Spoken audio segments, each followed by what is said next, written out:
In this episode, we've got to go fast. Casually hardcore. Taste the game closely. Game news. And casually hardcore. Press start.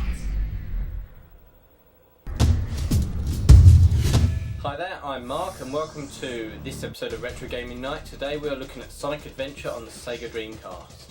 So this is Sonic's sort of first time in a 3D outing. Also you had Sonic 3D on the Mega Drive.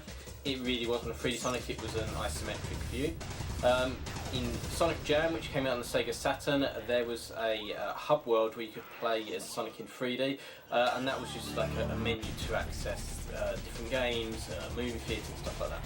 But this is Sonic's first proper 3D outing, something that had been a long time coming. Everyone had been waiting for this for years.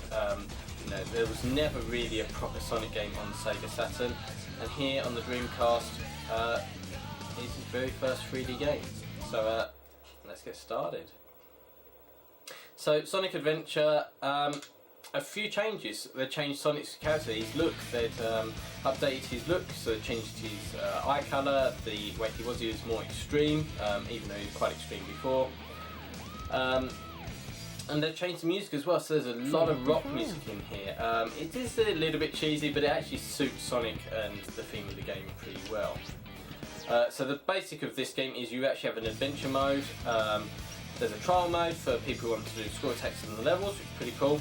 An internet mode, which sadly no longer is available, but that allowed you to download DLC, the very first of its kind. So you could download things like a Christmas theme. There was a special download with Reebok to do a time trial to win some prizes. And there's other little bits and pieces that you could download. Most of it was on the disc already, and you just download and unlock the key to your VMU. But we're going to the adventure. So this isn't like your typical Sonic game. It is a proper 3D platformer, but there's the whole adventure mode. There's all these different characters that you can unlock as you play through, and you have actually 6 different games in here. So Sonic, you play Sonic Platform. Tails is pretty much the same, just as you playing as Tails, and slightly different routes for the levels. Knuckles has you collecting gems through the levels.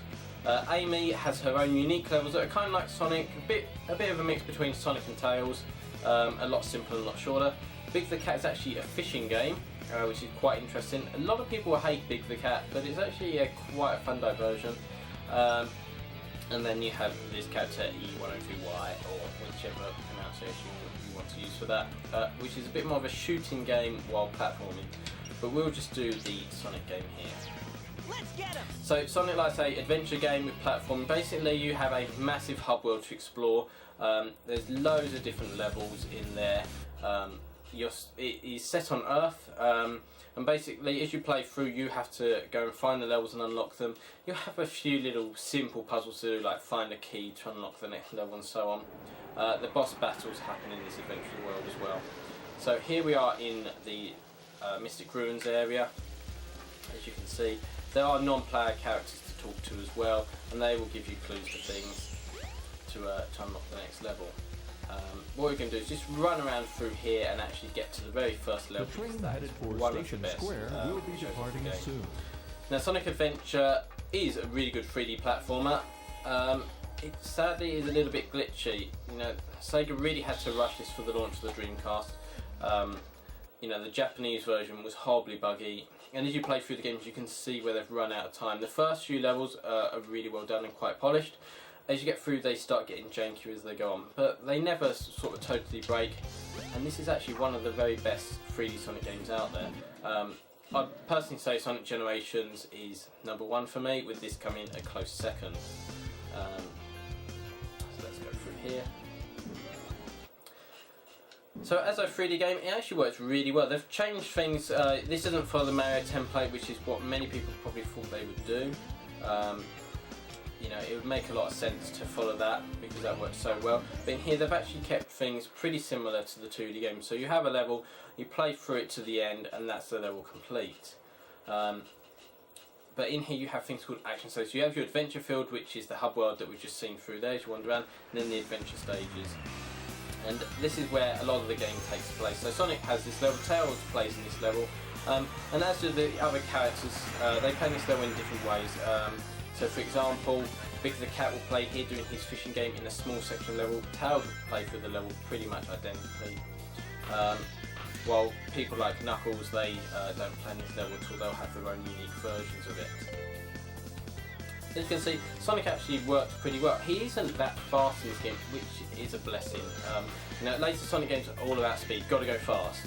You know, you whiz past the scenery at like lightning speed. And more of that is Sonic's classic thing. You know, it's too fast to actually play and enjoy. Now this is the moment, well, I would say this is the moment where as you can see there, I fell through the floor. And that's the problem with this game. It has these little bugs and glitches in it. You know, most of the time you won't come across them, but you do something like what I did there, which is jump all the time and you fall through the world. But I'll say that section there that we're going to see again is the thing that sold many people the Dreamcast, just this section right here. Seeing this huge whale go across all the water, moving with him as he splashes around, and then you're legging it away from this killer whale as it's destroying all the scenery. You'd never seen this in the game before. PlayStation and N64 could not do this. This looks amazing, and even now, you know, you get goosebumps from playing that little section. And that's what most of the levels have. They have all these little sections going on where the game pretty much takes control away from you and just gives you a spectacle to look at. So as you can see, Sonic is pretty slow moving, but it makes for some great platform fun. You really feel like you're playing the old 2D games, and I'm glad that Generations kind of went back to this sort of speed, slowing Sonic down, except for when it took control away. Now, one of the main complaints of this game on launch was that you're basically just pushing forward all the time, and that is kind of true.